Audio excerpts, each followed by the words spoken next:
May bagong pinasabog si Miss Cathy Binag. Ito ay presyuhan ng mga trolls sa Tambaloslos. Nako, lahat ng mga sikreto ba lalabas pag tuwing eleksyon. And knowing Cathy Binag, hindi yan magsasalita kung walang ebidensya. Walang hawak na ebidensya or walang nakausap ng mga reliable sources para magbulgar sa pinasabog niyang presyuhan ng mga trolls Tambaloslos. Nako, may mga pa-trainings pa daw ito. Eto na, kung Tambaloslos, including ba dito ang Kongreso? Nako, join forces ba sila? Nako, heto kabibigha, manood tayo kay Miss Cathy Binag sa kanyang pasabog. Kasi, di ba, ang daming trolls.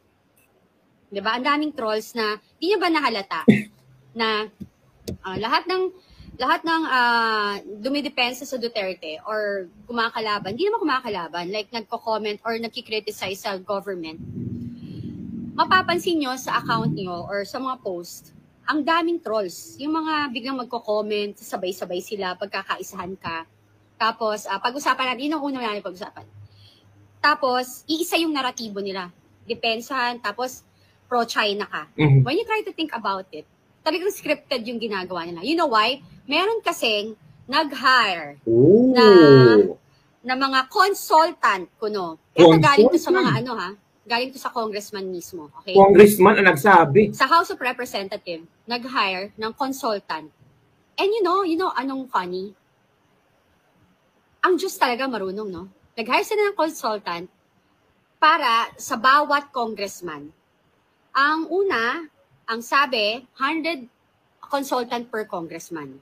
100 consultant per congressman, tapos bumaba ata. Okay?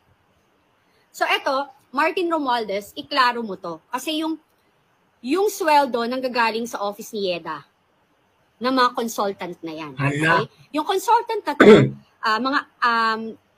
ang turo sa kanila is to comment or post positive things about the administration, especially Martin Romualdez, BBM, and LAM. Okay? So, eto, maraming ko, alam to ng mga congressman kasi may nakausap ang congressman at syempre, di ba si Kong Dante, congressman din naman siya, di ba? So, anyway, to make the story short, nag-hire sila ng mga consultant kuno kasi ang sabi nila is, ang tawag dito, yun nga, mag-comment ng positive, tapos i-bash or labanan yung mga negatibong comment sa online, sa social media. Aside from that is, hindi to fake news hindi talaga to fake news. Kasi meron talagang tumawag sa akin at saka makikita niyan sa HR, ang dami-dami nagtitraining dyan. Okay? Ooh. So, ang pangalan nun, I Care, We Care. At eto pa, yung sabi ko, ang Diyos marunong, isa sa kaibigan ng anak ko is nag-apply kasi he thought na a-applyan niya maayos na Eto na yon. Eto yung catch. O di hire ka, minimum mong sweldo per month 15,000, online kasi siya, di ba? Ngayon, ang gagawin nila is i-hire ka nila, may training yan, makikita niyo i-check nyo, I Care, We Care. Ngayon, check nyo ngayon sa Facebook, I Care, We Care. Kaya I always post it. Di ba? So, sa huli, may slide, may presentation, may slide. Yung presentation and slide sa huli, ilalagay nila doon is labanan ang negatibong comment or like bastusin, siraan, something like that, na siraan ang Duterte, i-bash yung mga nagpo-post against the admin, pasukin ng mga accounts na mga pro-Duterte at dumidepensa sa Duterte. At siraan ang Duterte family. Ooh. Yan, okay? So, you better check sa dyan, no? Nag-hire sila ng consultant, 100 consultant per, yun yung first 100 consultant per congressman. Okay? Para gawin yan. Kaya napansin nyo, all over, tas mga fake account. At eto pa, yung pag-hire na yan, may listahan yan. Basta, kaya nga maganda yan, whoever na uupo na bagong congressman, ang hamon ko sa inyo is imbestigahan nyo yan at alamin nyo anong purpose yan. Bakit kailangan mag-hire ng 100 or sabi yung 50-20 per congressman na consultant?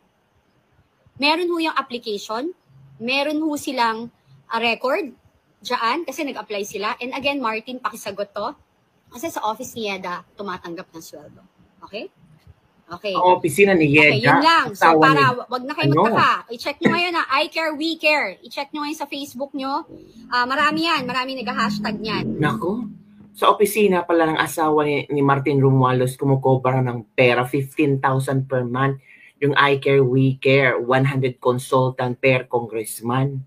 Lo, grabe ha. Pera ng bayan, ginagamit yun ng ganyan.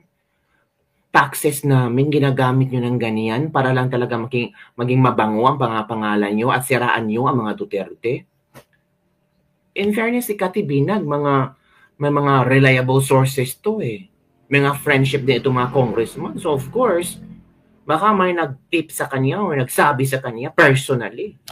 Tapos papansin ninyo, lahat ng nagka-I care, we care, tingnan nyo yung mga accounts sila, yung nagpo-post yan, lalo yung mga leaders sila, pro talaga admin ang mga post. Tapos makikita nyo, kasi pag pumapasok minsan sa account kayo, tapos i-attack ka. So, yun, okay? At dun sa mga congressman na kung gusto nyo manalo, magsalita ho kayo about it. Diba? Tutulungan ko pa kayo, kakampaign ko kayo. Ooh. Kasi ang dami ko nakakausap, pero gusto ko talaga yung harapan. Ayoko ng duwag. At let's talk about China. Okay. Eto na. So, anong masasabi nyo dun sa mga taong, I just want to send a message out there to all those people who saying na ayaw namin sa China, yung mga pro-China kayo, mga Duterte or DDS, mga DD-shit kayo na pro-China kayo, whatever. Okay, let me remind you guys. Okay. Tumingin kayo sa paligid nyo.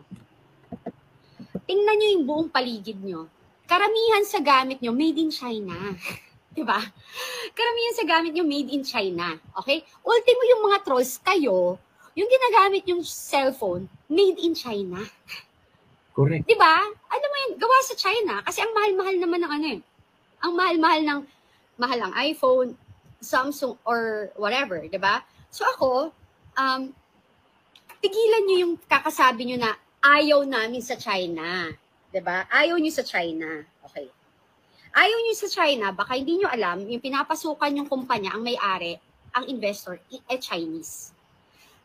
Alam nyo ba na ang majority ng investors sa Philippines ay Chinese? Oh. Okay, wag na tayo lumayo.